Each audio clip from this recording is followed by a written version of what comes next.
नमस्कार विद्यार्थी मित्रांनो, इयत्ता 7वी म्हणजे स्टँडर्ड 7 मध्ये आपण चॅप्टर सुरू केलेले आहे जॉमेट्रिकल कन्स्ट्रक्शन म्हणजेच भौमितिक रचना. ह्या भौमितिक रचनेमध्ये आपण कॉन्ग्रुएन्स ऑफ सेगमेंट्स बघितलेलं होतं. त्याच्याच पुढचा पार्ट आपण बघणार आहोत कॉन्ग्रुएन्स ऑफ अँगल्स. जसं कॉन्ग्रुएन्स ऑफ सेगमेंटमध्ये सेगमेंट कॉन्ग्रुएन्स आहेत किंवा नाहीत हे मोजण्यासाठी डिवायडरचा वापर केलेला होता किंवा स्केल म्हणजे पट्टीसुद्धा वापरून आपण ठरवू शकत होतो. इथे आपल्याला अँगल्स जे आहेत ते अँगल्स जर कॉन्ग्रुएन्स म्हणजे एकरूप आहेत, एकाच मापाचे आहेत का हे जर मोजायचं असेल तर काय करावं लागेल? अर्थातच आपल्याला काय करावं लागेल, तो जो कोन मापक होता मी तुम्हाला दाखवलेला प्रोट्रॅक्टर, तो प्रोट्रॅक्टर घेऊन इथे आपल्याला कोन मोजायचे आहेत. ज्या कोनांची मापं जे अँगल्स आहेत त्यांची मेजरमेंट सारखीच असतील, एकच असतील, ते काय असतात? कॉन्ग्रुएन्स अँगल किंवा एकरूप कोन असतात. तर आपल्याला ती जी काही मापं आहेत ती मापं बघायची आहेत. आता मी तुम्हाला इथे काही अँगल्स दाखवतोय. ते जे अँगल्स आहेत ते अँगल्स बघून तुम्ही सांगायचे आहेत कोणते अँगल्स कॉन्ग्रुएन्स म्हणजेच कोणते कोन एकरूप आहेत ते. तर बघा, इथे तुम्हाला काही अँगल्स दाखवतो. नीट बघा, काळजीपूर्वक बघा, कुठे तुम्हाला काही समानता दिसते का? अर्थातच आपण मापं मेजरमेंट्स बघणार आहोत. मापं समान आहेत का? अर्थातच तुम्ही सगळ्यांनी निरीक्षण केलेलं असेल, बघितलेलं असेल. तर बघा, हा जो अँगल आहे ABC, हा जो अँगल आहे याचं मेजरमेंट माप किती आहे? 35 डिग्री. तसंच 35 डिग्रीचा कोणता अँगल आहे? Angle MPS. तर हे जे दोन अँगल आहेत ते दोन अँगल आपण इथे कॉन्ग्रुएन्स म्हणू शकतो. म्हणजेच angle ABC congruence angle MPS. कोन ABC एकरूप कोन MPS ह्या पद्धतीने.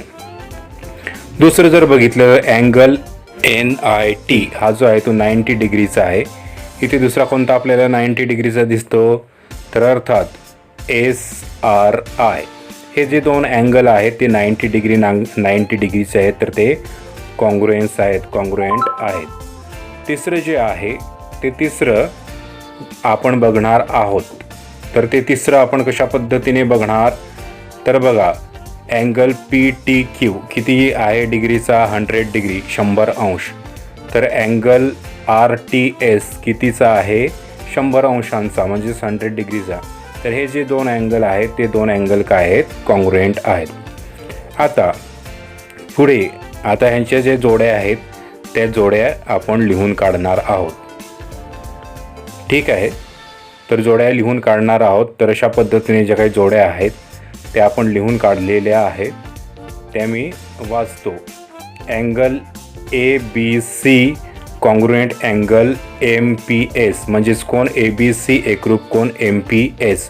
दुसरी जोडी आहे angle NPT congruent angle SRI म्हणजेच एकरूप कोन NIT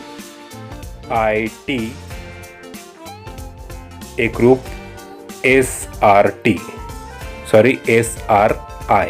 अशा पद्धतीने एकरूप आहे. तिसरा जो अँगल आहे angle PTQ congruence angle RTS. PTQ एकरूप कोन RTS. अशा पद्धतीचे कोन आपण इथे लिहिलेले आहे. लिहिलेल्या जोड्या म्हणजेच पेयर्स तुम्ही बघू शकता. अर्थात तुम्हाला इथे अँगल दिसत आहेत, तुम्ही समजून घेऊ शकता कोणते अँगल आहेत ते. ठीक आहे, तर या पद्धतीने अँगल आहेत ते आपल्याला एकरूप दिसतात, कॉन्ग्रुएंट दिसतात. पुढे तुम्हाला मी दोन अँगल्स दाखवतो, कोणता लहान आणि कोणता मोठा आहे ते मला सांगा. बघा, हा अँगल LMN आणि दुसरा अँगल आहे XYZ. ह्याच्यामधला कोणता मोठा आहे? अर्थातच जरी दिसायला लहान मोठे दिसत असले तर का दिसतात ते त्यांचे जे काही बाजू आहेत त्या साईडला जे काही रेज किरण दिसत आहेत ते लांब आहेत, आखूड आहेत किंवा कमी लांबीचे आहेत. तर अशा पद्धतीने जे काय आहेत त्याच्यामुळे तुम्हाला ते लहान मोठे दिसत आहेत. पण आपल्याला इथे असे लहान मोठे नसतात. आपल्याला काय बघायचं आहे? कोन बघायचं आहे. कोणाशी आपल्याला मतलब, बाकीचं काही घेणं देणं नसतं आपल्याला. तर बघा हा अँगल आहे किती आहे 40 डिग्रीचा, तो तिकडचा अँगलसुद्धा 40 डिग्रीचा आहे. दोन्ही अँगल 40 डिग्रीचे आहेत. LMN आणि XYZ दोन्ही 40 डिग्रीचे आहेत. कोणाच्या ठिकाणी लक्ष द्यायचं, बाकी लक्ष द्यायचं नाही. तर त्याच्यामुळे ते 40 डिग्री आहेत, ते काय आहेत, कॉन्ग्रुएंट एकरूप आहेत. अशा पद्धतीची अनेक गोष्टी आपल्याला दाखवता येतील. जसं आपल्या टी व्हीचा कोपरा कितीचा असतो, 90 डिग्रीचा. त्याच्यानंतर आपल्याकडे जो समजा माचीस असेल त्याचा कोपरा तो सुद्धा 90 डिग्रीचा असतो. किंवा आपल्या घरी टाईल्स असेल, ती टाईल्सचा जो कोपरा आहे, कोपरा म्हणजे अँगल, तो कितीचा आहे, 90 डिग्रीचा. आता तुम्हाला इथे टाईल्स, माचीस, त्याच्यानंतर टी व्ही किंवा फोटोची फ्रेम ह्या जरी लहान मोठ्या दिसत असल्या तरी तिकडे लक्ष देण्याची गरज नाही. आपला लक्ष कुठे पाहिजे, कोपऱ्यावर. कोपरा म्हणजे अँगल. अँगल कितीचा आहे ते महत्त्वाचं आहे. त्यांचे कोपरे कितीचे आहेत, 90 डिग्रीचे आपल्याला दिसतात. तर अशा पद्धतीने ते अँगल म्हणजे ते कोपरे आपल्याला 90 डिग्रीचे दिसतात. म्हणजे त्यांचे अँगल आहे ते कॉन्ग्रुएंट असतात, एकरूप असतात. आपल्याला इथे वस्तू महत्त्वाची नसून तर वस्तूचा कोपरा म्हणजे अँगल महत्त्वाचा आहे. आपल्याला अँगल बघायला सांगितल्यानंतर अँगलच बघायचा आहे आपल्याला, म्हणून अँगलवर लक्ष केंद्रित करायचं. त्याच्यामुळे अँगल कोणता लहान कोणता मोठा हे आपल्याला ठरवता येईल. तर काय महत्त्वाचं आहे, आपल्याला अँगल कितीचा आहे ते बघायचे, त्याच्यावरून त्यांची कॉन्ग्रुएन्सी म्हणजेच एकरूपता कळेल. ते मेजरमेंट आपल्याला बघायचं आहे. तर ह्या पद्धतीने आपण बघू शकतो. आता पुढे आपण बघणार आहोत एक घड्याळ म्हणजे क्लॉक तुम्हाला दाखवलेलं आहे. त्याच्यामध्ये एक टाईम दिलेला आहे. किती वाजलेले असतील बरं, क्वेश्चनसुद्धा विचारलेला आहे. What time does this clock show. ह्या घड्याळात कितीची वेळ दाखवलेली आहे. अर्थातच घड्याळ तुम्हाला सगळ्यांना समजतं किती वाजलेले आहेत, 3 वाजलेले आहेत. दुसरा क्वेश्चन विचारलेला आहे, what is the measure of angle between its 2 hands. त्या दोन जे काय आहेत, तास काटा आणि मिनिट काटा म्हणजेच our hand and minute hand, किती आहे अँगल तयार होतो. अर्थातच तुम्ही कोन मापक म्हणजे प्रोटॅक्टर घेऊन मोजाल तर तो कितीचा दिसेल, 90 डिग्रीचा. इथे आपल्याला बघून सुद्धा दिसतो 90 डिग्रीचा. तिसरा आहे, at which other time is the angle between the hands congruent with this angle. ह्याच्यासाठी तुम्हाला ते जे आहेत ते त्या पद्धतीने सेट करावे लागतील आणि मग कोन मापकाने मोजावे लागतील. काही उदाहरणं आहेत जे मी तुम्हाला इथे सांगू शकेन. जसं आता इथे 3 वाजलेले आहेत, 90 डिग्रीचा अँगल होतो. तसंच पुढे 3:30 वाजले म्हणजे 3 वाजून 30 मिनिटं झाले, 3:30 झाले, तरीसुद्धा 90 डिग्रीचा अँगल होईल. किंवा पुढे जर आपण बघितलं तर 9 जर वाजलेले असतील, 9, तरीसुद्धा कितीचा अँगल होईल, 90 डिग्रीचा. तर अशा पद्धतीचे त्या घड्याळामध्ये, त्या क्लॉकमध्ये बरेचसे 90 डिग्रीचे अँगल्स आपल्याला ओळखता येतील, ठरवता येतील. पण आपल्याला 2-3 ह्या पद्धतीने आपण सांगू शकतो.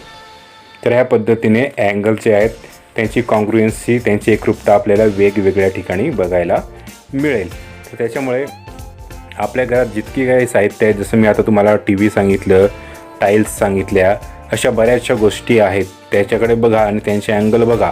कोणाकोणाचे अँगल समान सारखे म्हणजेच कॉन्ग्रुएन्स दिसतात ते तुम्ही ठरवायचं आहे, विचार करायचा आहे. आता पुढे ह्याच्यामध्येच आपल्याला प्रॅक्टिस सेट 7 बघायचं आहे. आत्ता आपण जेवढं बघितलेलं अँगल कसं एकरूप असतात वगैरे हे सगळं बघितलेलं आहे. त्याच्यावरून आपल्याला इथे ठरवायचं प्रॅक्टिस सेट 7. क्वेश्चन आपल्याला दिलेले आहेत, some angles are given below using the symbol of congruence, write the names of the pair of congruent angles in these figures. आता आपल्याला हे अँगल्स दाखवलेले आहेत. बघा, पहिली जी फिगर आहे त्याच्यामध्ये पहिली आकृती आहे, त्याच्यामध्ये अँगल AOC असं दाखवलेलं आहे. त्या AOC मध्ये आणखी काही अँगल आहेत, जसं अँगल AOB, त्याच्यानंतर अँगल BOD आणि त्याच्यानंतर अँगल DOC. अशा पद्धतीचे 3 अँगल आहेत त्याच्यामध्ये. त्याच्या पुढची जी काही फिगर आहे, आकृती आहे, PQR, अँगल PQR 90 डिग्रीचा आहे. पुढची आकृती आहे अँगल RST, अँगल 45 डिग्रीचा आहे. त्याच्यानंतर पुढचा कोन आहे LMN, कितीचा कोन आहे 30 अंशांचा कोन आहे. आता बघा ह्या सगळ्या आकृतीवरून कोणकोणते अँगल आपल्याला कॉन्ग्रुएंट दिसतात. अर्थातच आपण मेजरमेंट्स म्हणजे माप बघणार. आता हा अँगल बघा, अँगल AOB कितीचा आहे 45 डिग्री. दुसरा कोणता अँगल आपल्याला 45 डिग्रीचा दिसतो, बरोबर आहे कोणता, अँगल RST, बरोबर आहे. मग आपण लिहिताना कसं लिहिणार, angle AOB congruent angle RST म्हणजेच कोन AOB एकरूप कोन RST. दुसरी बघूया. आता आपल्याला पुढे काय म्हटलेलं आहे, अँगल DOC माप किती दिलेलं आहे 30 डिग्रीचं. दुसरा कोणता आपल्याला 30 डिग्रीचा दिसतो का, बरोबर आहे कोणता अँगल LMN. हा LMN हा जो कोन आहे 30 अंशांचा. मग आता इथे आपण कसं लिहिणार, angle DOC congruent angle LMN म्हणजेच कोन DOC एकरूप कोन LMN अशा पद्धतीने. आता इथे अँगल PQR 90 डिग्रीचा दिला आहे. इकडे आपल्याला कुठे 90 डिग्रीचा दिसतो का, नाही दिसत. पण हा अँगल AOC आहे तो बघा आणि PQR तो बघा, दोघे कसे दिसतात, सारखेच दिसतात, काटकोनच दिसतात, म्हणजे दोघांची मापं समान आहेत. म्हणून angle AOC congruent angle PQR काटकोन जर असेल 90 डिग्रीचा असेल किंवा राईट अँगल असेल तर तो मोजण्याची गरजच नसते. ते नुसतं बघूनच आपण सांगू शकतो की हा 90 डिग्रीचा आहे म्हणून. तर अशा पद्धतीने हे जे अँगल आहेत ते कॉन्ग्रुएंट आहेत की नाही ते आपल्याला ठरवता येतं. तर त्या ज्या जोड्या आहेत ते जोड्यासुद्धा आपण लिहून घेतलेल्या आहेत. तर अशा पद्धतीने प्रॅक्टिस सेट 7 छोटासाच होता तो आपण घेतलेला आहे. ह्या चॅप्टरमधला शेवटचा थोडासा एक भाग आहे तो मी थोडक्यात तुम्हाला ओळख करून देतो. कॉन्ग्रुएन्स ऑफ सर्कल्स म्हणजेच वर्तुळाची एकरूपता. ह्या वर्तुळाची एकरूपता ठरवताना काय आहे, साधी गोष्ट आहे. त्याच्यामध्ये एक रॅडियस असते, त्रिज्या असते. म्हणजेच जे काही कंपास असते त्या कंपासमधून आपण पेन्सिल सेट केल्यानंतर जे माप घेतो त्याला आपण त्रिज्या असं म्हणतो. तर इथे बघा,